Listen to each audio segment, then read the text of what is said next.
In a major shift at the international level, a United Nations expert has called on governments around the world to prohibit the social, legal and medical transition of children. This critical recommendation comes from the UN Special Rapporteur on Violence Against Women and Girls, Reem Al-Salam, who presented a landmark report to the Human Rights Council, warning of the devastating consequences of gender ideology, especially on children. The report calls on states to make clear in law that the terms women and girls refer only to biological females, and to restore protections for single-sex spaces, including for women's shelters, prisons and healthcare settings.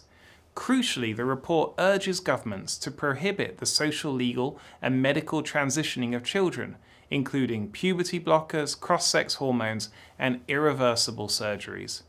Al-Salam rightly warns that so-called gender-affirming interventions carry serious risks, from infertility and sexual dysfunction to psychological harm and loss of breastfeeding ability.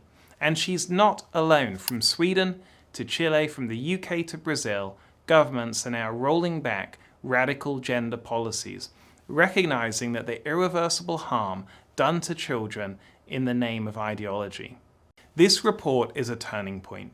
It affirms what experts, whistleblowers and parents have long said, that protecting women's rights and safeguarding children begins with legal clarity about biology and the courage to reject ideological pressure. As the Special Rapporteur said in Geneva, "You cannot protect what you cannot define." Brazil is also taking decisive legal steps to protect children by banning the use of puberty blockers, cross-sex hormones and gender-related surgeries for minors.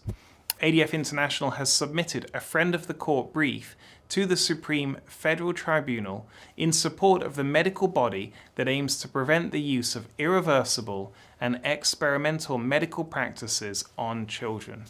And we urge every government to act without delay, because every woman, every girl and every child deserves to be protected from harm. This is the time for truth, for clarity and for courage.